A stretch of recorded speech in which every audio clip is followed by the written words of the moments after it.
Hey everybody, it's your old pal Billy Blue Gloves here with a Ticonderoga 420 Blue 420T.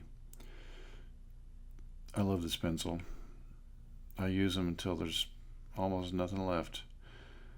I even have a little extender thing that you can use to get a little extra mileage out of them. I love that pencil. Been using it for years. I don't always use the blue one, but it is my go-to. And the old flex ruler here. Just hashing out a rectangle here.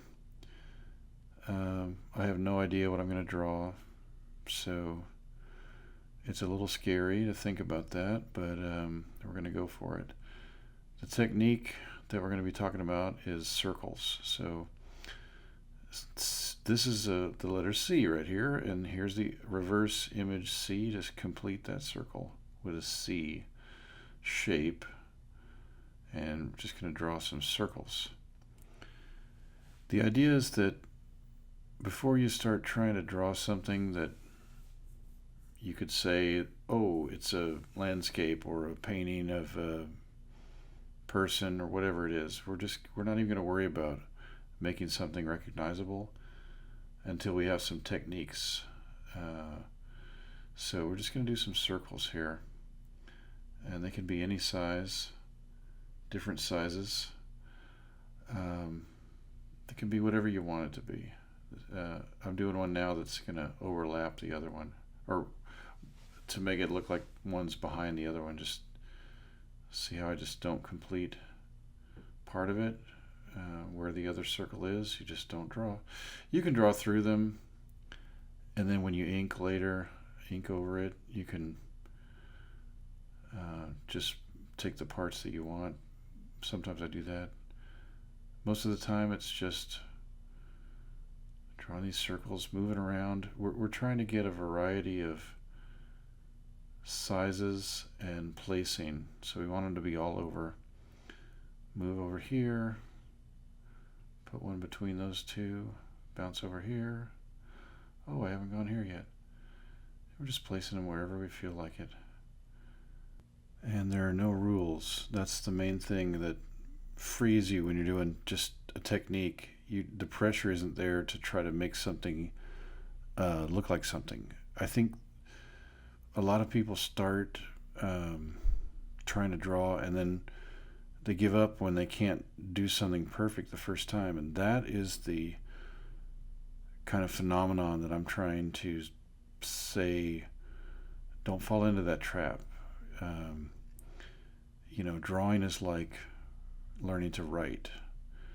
At one point you don't know how to write, and then you copy the letters over and over again in kindergarten, and eventually you can put those letters together to make words and sentences, and drawing's like that. So you could say that practicing these circles is like learning a letter of the drawing alphabet.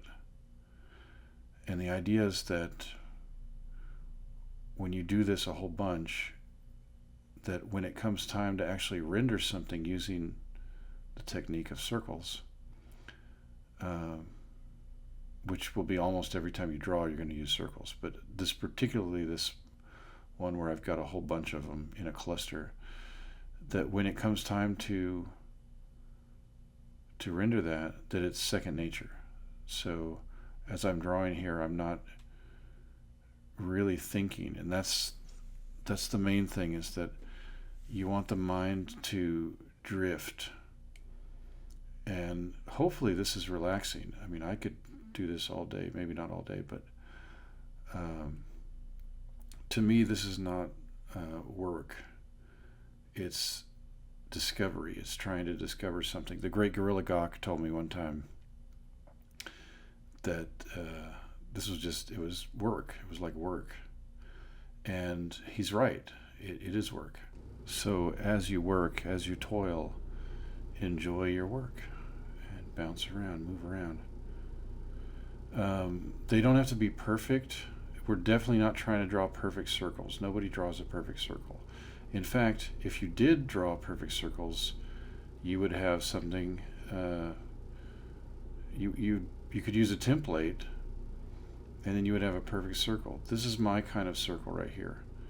I'm just drawing it in half. If you did here's the true Circle Master, number TD445 by Template Designs. And, you know, if you wanted to use this, there's nothing wrong with that. It's definitely, let's see what this looks like. We got to do some templates here. Yeah. And that looks great. You know, there's nothing wrong with that. And you can even do a couple of those, and there's mine, you know. I just feel like, especially today in the world of AI art, you know, what makes my circles different from somebody else's? Whoops. What makes my circles unique?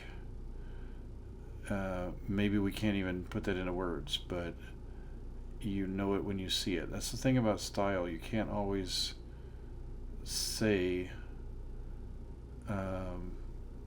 oh, it's this or that. You know, sometimes you look at Jack Kirby's circles, the Kirby crackle, they call it, and you could recognize that. But when other people do it, it looks pretty much the same, but you can always tell when it's Jack Kirby. So what makes his different? I don't know. There's something to it. So we're just trying to fill in. Just do this over and over again. This is something you should be doing every day until you feel like drawing these circles is the same as writing letters of the alphabet. And you're putting together a sentence of, you know, okay, it's all the same letter, I guess, but different sizes. So you're putting together a phrase with all these circles. And whatever it means, you know, that's the great thing about art. Why did I leave that one under and the other two are popping out of the border there? It's not a conscious thing. It just happens. And that's what you were always looking for. Here's the Pigma Micron 05. The tip is 0.45 millimeters. Sorry, my hand's kind of in the way here, but you'll be able to see what these look like. We're just going around tracing what's there. If you get out of the line, it's no big deal. You can erase those. I never erase them. I just leave them, but you can if you want to. And if we make a mistake, we can just go over it. I think I'm going to do the rest here in time lapse, but you get the idea here.